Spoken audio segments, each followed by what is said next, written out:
Pozdravljeni, dragi otroci, prijazno dobrodošli v mojem knjižnem kotičku. Pred nami je zgodba o pogumnem, vztrajnem ter malce svojeglavem zmajčku po imenu Iglek. Iglek se je nadvse rad družil ter igral s svojimi prijatelji. Čez nekaj časa pa so se sredi najlepše igre z zmajčkom začele dogajati neprijetnosti, zaradi katerih se je Iglek sčasoma raje umaknil v samoto in se spraševal, kako rešiti težave. Sedaj pa predlagam, da se udobno namestimo in prisluhnemo slovenski pravljici, nastali izpod peresa pisateljice Lucije Matić z naslovom Iglek, kako se je vse sploh začelo.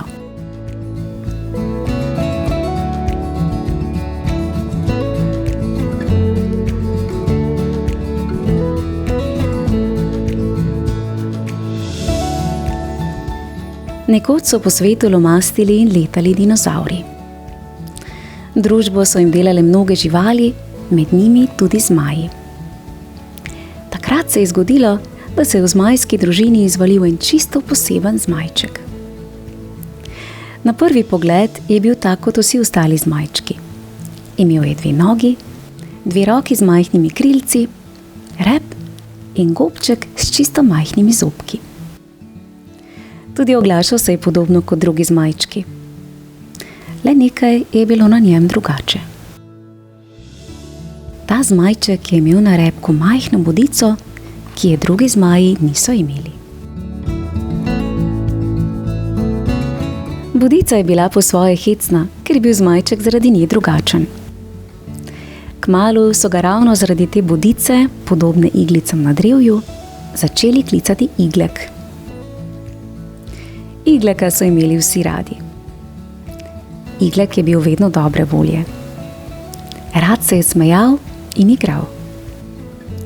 Nikoli ni zameril za dolgo časa. Ni se prepiral in namenoma nagajal prijateljem. Kar nekaj časa je bilo vse dobro, dokler ni Iglek postajal vsak dan bolj zamišljen. Mamica in očka sta ga opazovala, kako se vsak dan manj smeji. Samo vsak dan manj mudi igrati s prijatelji. Je večkrat tiho in le premišljuje. Zato je očka nekega dne rekel: "Pridi, greva malo ven. Ti se boš igral, jaz pa si bom nabrusil kremplje." Veste, otroci, zmaji si morajo redno brusiti svoje kremplje, da ostanejo ostri in ne predolgi. Iglek je šel z očkom, ampak ni se mu mudilo in nič ni bil navdušen. Prišla sta do jase, kjer so se že igrali drugi zmajčki. Očka si je začel brusiti kremplje na bližnji skali in medtem skrivoma opazoval, kaj se dogaja z Iglekom. Prijatelji so veselo vzklikali in Igleka vabili k sebi.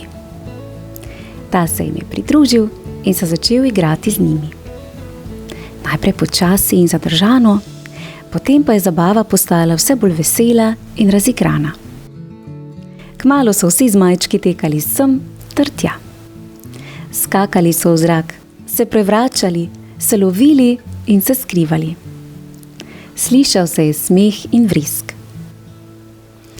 In vsake toliko časa se je slišal kak boleč vzklik. Kaj mislite, otroci? Zakaj so zmajčki vzklikali od bolečin? Zakaj mislite, so drugi zmajčki pogosto vzklikali od bolečin, Iglek pa skoraj nikoli? Res je. Vzklikali so zaradi ostre iglice na Iglekovem repu. Ta jih je med igro praskala in bodla. In kako težko se je bilo izogniti. Iglek je imel svoje prijatelje zelo rad. Ni jih praskal zato, ker bi tako hotel. Hudo mu je bilo vsakič, ko se je kak prijatelj skremžil in si prasko pihal ali lizal. Ker ni vedel, kaj naj stori, se je raje umaknil. Opazoval je prijatelje, kako se igrajo brez njega. In spet je postal žalosten. Zmajčke so imeli Igleka radi, ampak tudi oni so raje videli, če jih ni bolelo. Všeč jim je bilo, da jim ni šel preblizu.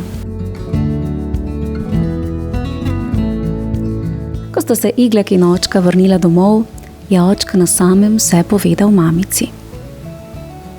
Ampak ne očka, ne mamica nista vedela, kaj storiti. Iglek je brezvoljno pojedel kosilo, potem pa rekel, da gre na sprehod. Iglek ni vedel, kaj ne naredi s svojimi težavami. Toda pomagalo mu je že to, da ni bil pri miru. Pomagalo mu je, da je hodil in bil zunaj sam s svojimi mislimi. Ker je bil zamišljen, ni pazil, kot hodi, in ni opazil, da se na nebu zbirajo temni oblaki. Kar hodil je in hodil. Vsakim korakom mu je bilo lažje pri srcu. Ko je prvič zagrmelo, je Igleka pošteno presenetilo. Pogledal je v nebo okoli sebe in ugotovil, da je nevihta blizu, on pa precej daleč od doma. Bil je tako daleč od doma, da nevihti nikakor ni mogel uiti. Kaj bi storili vi, otroci, če bi bili tako kot Iglek zunaj, daleč od doma, nevihta pa blizu? Tako je. Skrili bi se. In tudi Iglek se je odločil skriti pred nevihto. Kam pa se lahko skrijemo med nevihto? Pod drevo? Ne. V vodo? Ne. Res je. V zavetje pod previs ali skalo. V jamo ali pa kak prazen in suh kotiček. Iglek se je k sreči spomnil, da tako daleč od doma in ravno na tistem kraju živi njegova botra želva. Čeprav sploh ni bil namenjen k njej, ga je pot pripeljala ravno pred njeno bivališče. Vstopil je in jo pozdravil. Botra želva se ga je razveselila. Iglek, kako lepo, da si me obiskal. Prišel si pa res zadnji hip. Vsak čas se bo ulilo. Joj, kako grmi. Botra želva je bila zelo stara. Bila pa je tudi najbolj pametna daleč naokoli. Kmalu je videla, da z Iglekom ni vse tako, kot mora biti. In znala je počakati, da ji Iglek sam pove, kaj ga tare. Nekaj časa sta se pogovarjala o vsem mogočem. Opazovala sta nevihto in poslušala grmenje. Malo sta molčala. Iglek je nekajkrat zavzdihnil,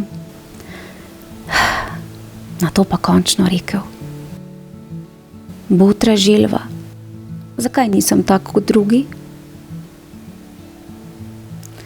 Botra ni odgovorila, saj je vedela, da je včasih bolje biti tiho. Vse je bilo dobro, dokler sem bil majhen. Zdaj pa je vse pokvarjeno, drugače. Zakaj moram imeti to bedasto iglo na repu ravno jaz? Vse sem poskusil. Praskal sem jo, ščipal. Poskusil sem jo odgrizniti in obdrgniti ob skalo. Toda presneta reč se me drži in prav grdo boli, če se jo lotim resno. Na videz ni tako slaba, je rekla botra. Zaradi nje si videti bolj močan in strašen. Ko boš velik, se te bodo zaradi nje še bolj bali in te spoštovali. Če boš tak kot tvoj oče, boš najmočnejši in najpametnejši zmajski poglavar pri nas. Nočem, da bi se me bali. Hočem se igrati s prijatelji. Hočem se smejati, se veseliti. Meni je hudo, da se me bojijo in da se mi umikajo, ker jih poškodujem. Hudo mi je, ko jim teče kri zaradi mene. Nikdar nočem biti poglavar. Vzdihnil je in se obrnil stran, saj je že čutil, kako se mu nabirajo solze. Veste, otroci, tudi zmaji so jokali, še bolj kot krokodili, ki so točili krokodilje solze. Botra je molčala in razmišljala o tem, kar je povedal Iglek. Veš, Iglek, ne vem, kako je, če poškoduješ druge. Me, želve, nimamo s čim poškodovati druge. Priznam, da imam močna usta, tudi če so brez zob. Z njimi lahko pregriznem tudi manjšo vejo. Vem pa, kako boli, če se opraskam ob kako skalo ali me ugrizne kak divjaški dinozaver. Takrat sem srečna, da imam svojo obrambo, svojo klep. Zares. Brez njega bi bilo z mano konec, kot bi mignil. Zavzdihnila je in obmoknila.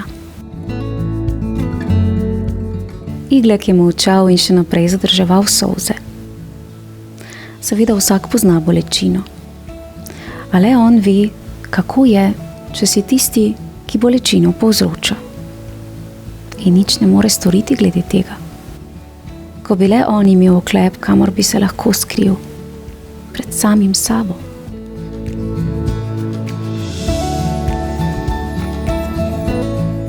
Čakaj malo. Oklep? Kamor bi se skril? Oklep? Za celega zmaja? Saj ni treba, da za celega. Dovolj bi bilo le za rep. Za delček repa. Vznemirjeno je skočil v zrak in začel dihati hitreje. Botra, to je to! Botra pa se je delala, da ji ni nič jasno.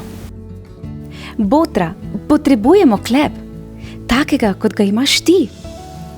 Vanj bom vtaknil svoj rep in bodica ne bo bodla skozi. Pridi, greva ga iskat. Iglek, stoj vendar. Zunaj še vedno divja nevihta. Zdaj morava še počakati, pa tudi znočilo se bo kmalu. Iglek je nestrpno zacepetal. Butasta nevihta. Kaj je bilo sploh treba? Raje mi povej, kako sta tvoja starša? Kako ima kaj gre? Saj se jima povedal, da greš k meni. Igleka je kar zvilo od skrbi. Seveda ni nič povedal. Saj še sam ni vedel, da sploh kam gre.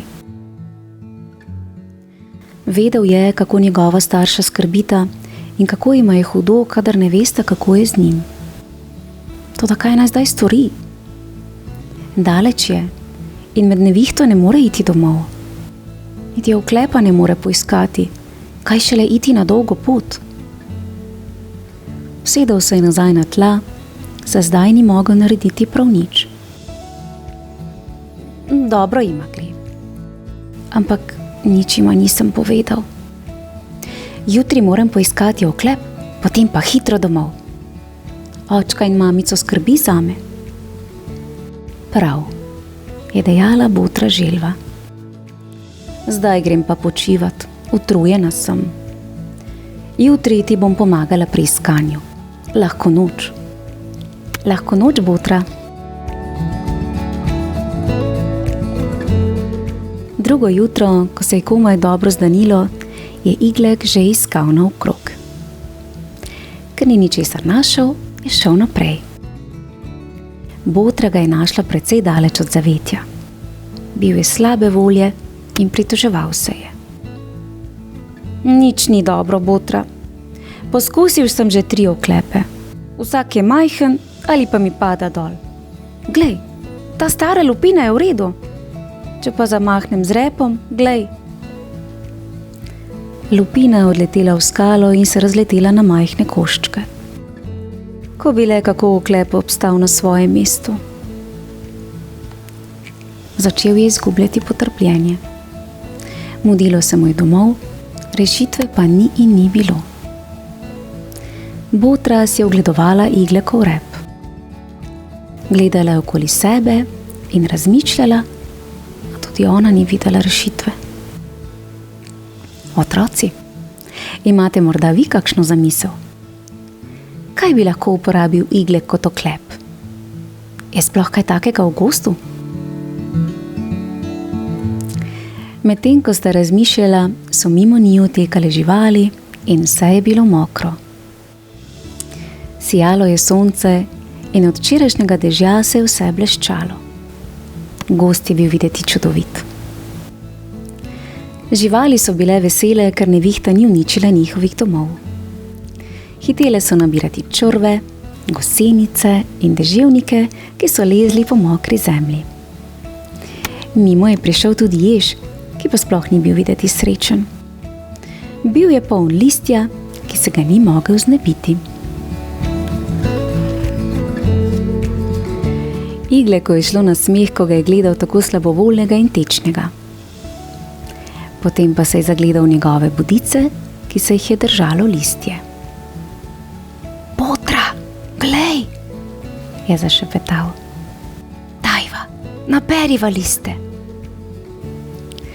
Hitel je natikati blatno in mokro listje na iglico na repu. Nekaj jih je ostalo, več pa jih je popadalo stran. Ni dovolj trdno. Iglek, kaj je dovolj mehko, da se lahko prebode, vendar dovolj trdno, da se ne razkolje? Je vprašala Botra. Gledala sta naokoli in opazila na pol odtrgano lubje, ki je viselo ob drevesu. Iglek je skočil, odtrgal lubje z drevesa in ga trdno nasadil na iglo. Pomahal je z repom, lubje pa se je trdno držalo igle. Juhuhu! Botra, uspelo je! Ne bom več praskal svojih prijateljev. Glej, spet se bom lahko igral! Botra, glej! Skakal je in vriskal, mahal z repom in s krili na rokah. Saj veste, otroci, da so zmaji imeli tudi krila, kaj ne? Lubje se je trdno držalo repa. Tudi Botra je bila vesela. Lepo je bilo gledati Igleka spet srečnega. Čez čas se je obrnila in se odpravila nazaj domov. Iglek, hitro na zajtrk, saj veš, da se ti mudi. Iglek je rekel, da ni nič lačen.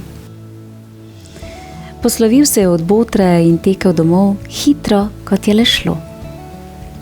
Med tekom je večkrat pogledal nazaj. Lubje je bilo še vedno tam, kjer mora biti. Ja. Kako zanimiva pravljica, kaj ne? Med poslušanjem pa ste lahko sodelovali tudi vi. In ne samo to. Otroci, tudi vi lahko na tej spletni strani objavite misli ter svoje predstave o tem, kako po vašem mnenju izgleda Iglek. Najlepša hvala pisateljici za tako inovativen pristop ter zanimivo idejo in pa seveda bravo Iglek za pogum ter vztrajnost, s pomočjo katerih si se vrnil k svojim prijateljem. In tako bodo zmajčki ponovno združeni prijatelji lahko uživali ob novih zabavnih dogodivščinah. Otroci, dobrosrčen zmajček Iglek pa vas lahko popelje še skozi 8 zgodb polnih novih dogodivščin ter izzivov. Ob težavah pa se spomnite na Igleka, bodite prijazni drug do drugega, potrpežljivi in naj vas spremljate ljubezen in toplina. Lepo se imejte in en Iglekov pozdravček. Čau, čau. Bravo, Iglek, si pa res vztrajen.